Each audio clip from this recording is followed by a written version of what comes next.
Hello student, welcome to Equator Academy Dehradun. हम लोग editorial के एक और टॉपिक पे इस वीडियो में डिस्कस करेंगे जो आपके सिविल सर्विसेज आईएफएस या असिस्टेंट कमांडेंट में आ सकता है।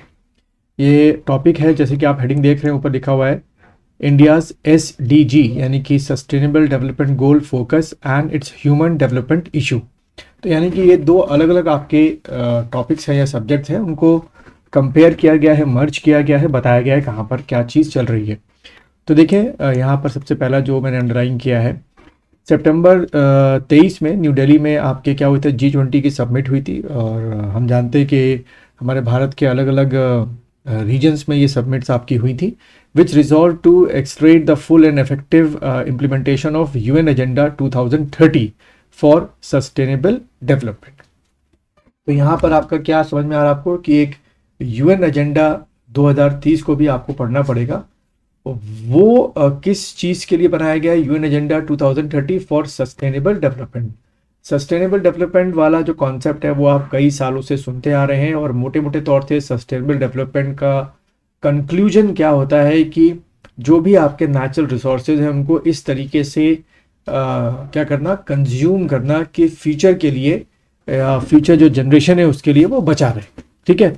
On September 18, 1923 SDG summit was convened at the United Nations headquarters to follow up, review the implementation of what UN Agenda 2030।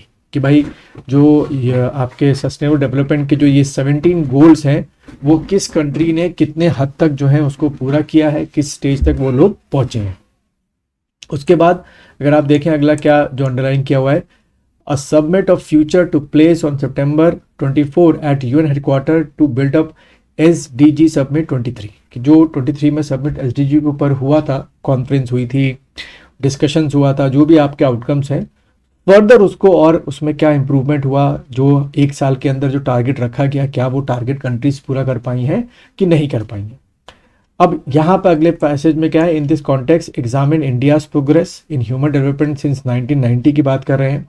क्योंकि जैसे शुरू में आपने देखा होगा इमेज में, थम में मैंने बना रखा था कि आपका SDG यानी कि सस्टेनेबल डेवलपमेंट गोल और HDI ह्यूमन डेवलपमेंट इंडेक्स को आपस में मर्ज करने की कोशिश या कंपेयर करने की कोशिश की गई है इस आर्टिकल में। तो देखिए, in this context examining India's progress in human development since 1990 based on UNDP latest human development HDR is valid. ठीक है। और उसके बाद क्या कहा गया है, in his capability approach the basic concern of human development is our capability to lead the kind of lives we reason to value, further freedom from hunger and ill health, ठीक है, gender and income equality, access to equality, education, achievement of human development और sustainable development वाले concept को promote किया गया। ठीक है। Now फिर देखिए डेवलपमेंट एंड SDG। तो इसमें क्या कहा गया है, इसमें देखो जो HDI है that is developed by United Nation Development Programme and has 3 dimension. 3 dimensions को मेन तौर पे HDI में रखा गया है। देखो पहला क्या है, लॉन्ग एंड हेल्दी लाइफ, जिसमें हम लाइफ एक एवरेज कैलकुलेट करते हैं। Knowledge, expected years of schooling and means years of schooling. ठीक है।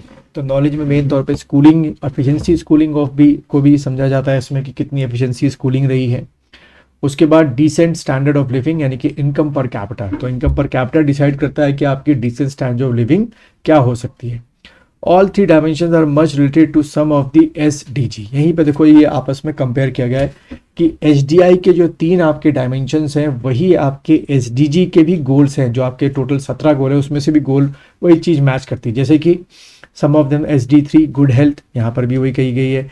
SD4 क्वालिटी ऑफ एजुकेशन की बात बोली गई है। SDG 5 को जेंडर इक्वालिटी की बात बोली गई है। SDG 8 में डिसेंट वर्क यानी कि एक तरीके से पर कैपिटा इनकम आपकी, और SDG 10 में रिड्यूस इनक्वालिटी। अब रिड्यूस इनक्वालिटी आप चाहे on the basis of finance मान लें, on the basis of social मान लें या स्ट्रक्चर मान लें, तो वो बात यहाँ पर आपकी बोली गई है।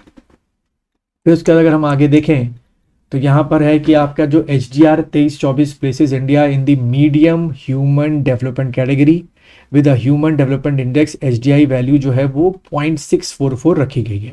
और इंडिया की जो रैंक है आपकी HDI के अंदर वो है 134 आउट ऑफ 193। ठीक है।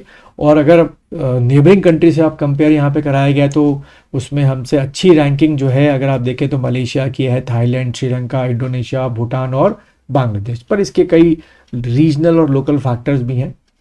उसके बाद India saw it's HDI value increase by 48.4% since 1990। तो ये एक पॉजिटिव आपका कह सकते हो डेवलपमेंट है कि 1990 से लेकर आज तक जो हमारा एचडीआई डेवलपमेंट हुआ है वो अच्छा खासा आपका हुआ है।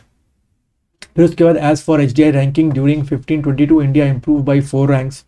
ठीक है, कह सकते हो कि स्पेशली जो सरकार नई 2014 के बाद आई उसमें एचडीआई में रैंकिंग में सुधार हुआ है, बट जितना होना चाहिए उतना नहीं हुआ है। India's human development initiative lag behind during 1520, तो वो भी एक निगेटिव देखो हो गया। वन ऑफ द रीजन माना जाता है क्या आपका कोविड, पर कोविड का से पहले का तो आपका इम्प्रूवमेंट होना चाहिए था। फिर आती है जेंडर गैप्स की बात, तो HDI also present a gender development index GDI जिसको बोलते हैं for 193 countries. It measures disparities in human development bye gender. ठीक है, जो देखने को मिलता है। उसके बाद अगर आप देखें यहाँ पर थोड़ा सा इमेज का फ़र्क हो जा रहा होगा मेरी वजह से, लेकिन मैं कोशिश करता हूँ कि आप लोगों को पढ़ने में आ जाए। ऊपर मैं रख देता हूँ इसको। आप देखेंगे India has one of the largest gender gap, ठीक है, जो है हमारे यहाँ in labour force participation rate 47.8% point difference between women and man. Female labour force participation rate India is very low, लेकिन वहीं रूरल में उनका हाई है आपका। ठीक है, जैसे कि यहाँ पे है कि female labour force participation rate in rural area increase for 24.6%। अब आती है लास्ट आपका इनकम इनइक्वालिटीज़ की बात आती है, तो gender gap and income equalities is also on the rise. वो इनकम इक्वालिटीज हमारे बड़ी है आपकी। India is one of the countries where income share held by richest 1% is very high. ठीक है, 21.7%, जबकि बाकी अगर आप देखो तो बाकी कंट्रियों में कम है आपका। ठीक है, और most important income equality is also higher than the regional group such as East Asia, Pacific and Europe Asia. ठीक है, तो इस तरीके से यहाँ पर इस आर्टिकल में एसडीजी के जो पैरामीटर्स हैं और जो एचडीआई के पैरामीटर्स हैं उनको कंपेयर करने की कोशिश जो है वो आपके राइटर ने यहाँ पर की है।